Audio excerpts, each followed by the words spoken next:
आपको याद है कुछ समय पहले हम वृंदावन गए थे और हमने ये भी वादा किया था कि हम यहाँ फिर से आएंगे। तो बस गए थे हम एक बार फिर से वृंदावन। हाँ तो भैया फिर से एक बार वृंदावन।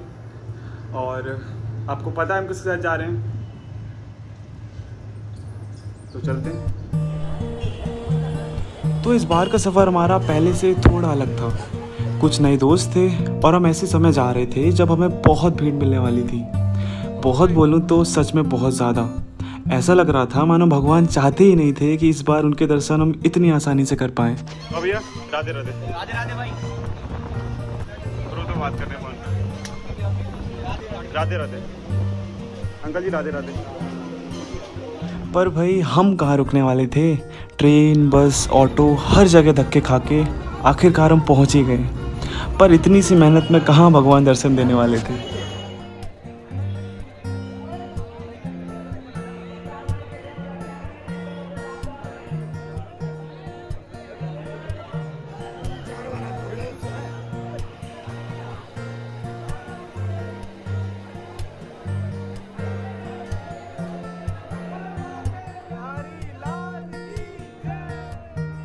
पिछली बार की तरह शुरुआत हमने श्री गिरिराज जी की परिक्रमा से ही की। तो अगर एक नज़रिए से देखें तो इतने लंबे सफ़र के बाद हम थक तो गए ही थे, उसके साथ साथ काफ़ी लेट भी हो गए थे। और हमारे सामने थी पूरी 25 किलोमीटर की वो नंगे पैर चलने वाली परिक्रमा। पर रुकिए, ये नज़रिया तो उसका होता है जिससे इस जगह से प्रेम नहीं होता, और ऐसा कोई नहीं होता। तो आइए अब मैं आपको एक और नज़रिया बताता हूँ। ज़रा सोचिए, प्यारा सा मौसम, कुछ अच्छे दोस्त और इतने सारे श्रद्धालुओं की भीड़ जो राधे राधे बोलते थक ही नहीं रही थी। और तो और जगह जगह नाचते गाते हुए श्रद्धालुओं की सेवा करते हुए लोग। और इस बार हमने भी कोई मौका नहीं छोड़ा नाचने गाने का। आइए दिखाते हैं, आइए मिलवाते हैं हम आपको हमारी संस्कृति से।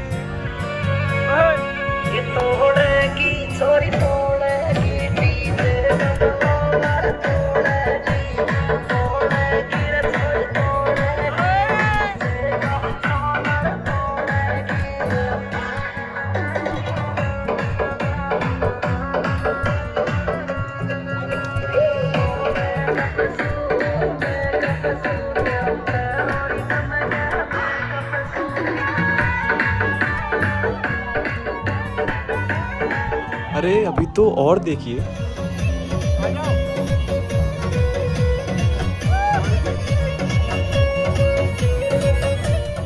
तो ये था वो दूसरा नज़रिया। और अगर इस नज़रिए से देखें तो हमारे पास पूरी रात थी उस 20-22 किलोमीटर की परिक्रमा का आनंद लेने के लिए। और हमने वही किया, और देखते ही देखते सुबह भी हो गई।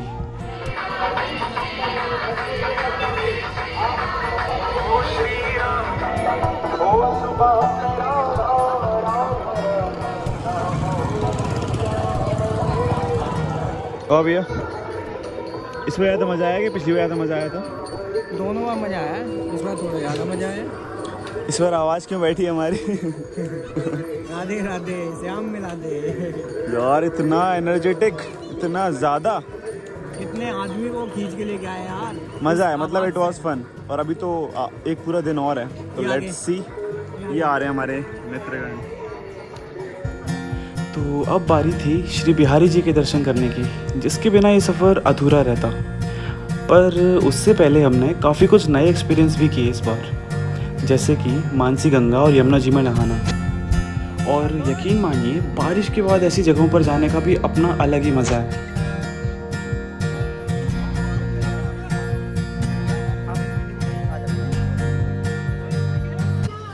भाई तू चढ़ के आया ना ऐसे?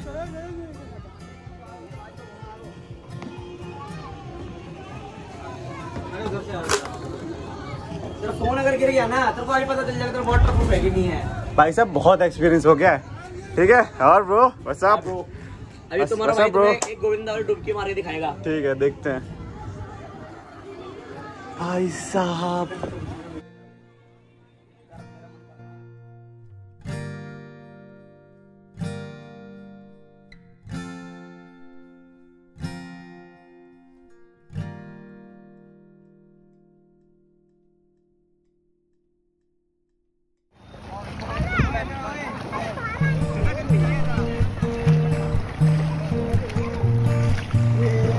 और मेरी स्विंग मेरी रिकॉर्ड करियो, मैं यहाँ भाग के जाऊंगा एक नंबर।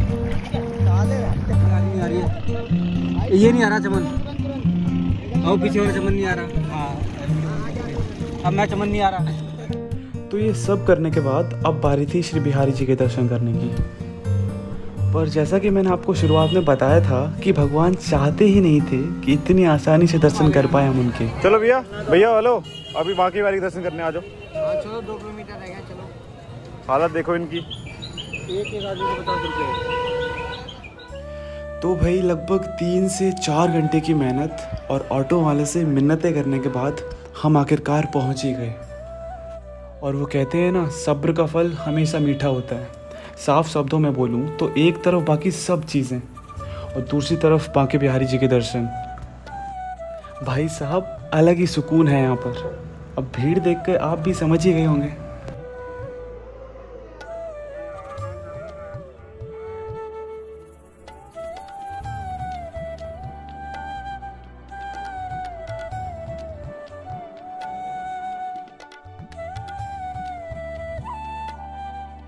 तो कुछ ऐसे थे हमारे बिहारी जी के दर्शन। और हर बार की तरह इस बार भी काफ़ी कुछ सीखने मिला हमें वहाँ से।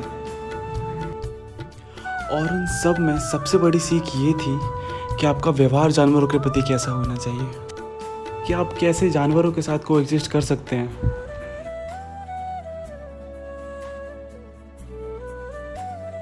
मैं बहुत खुशनसीब समझता हूँ उन लोगों को जो यहाँ रहते हैं, जिनका घर ही यहीं है। सोचिए ना, आप ये सब एक्सपीरियंस कर सकते हैं हर रोज़। जब भी आपका मन उदास या खुश हुआ, बस आ गए यहाँ। खैर ये सफ़र हमारा यहीं तक था। तब तक के लिए अलविदा और राधे राधे।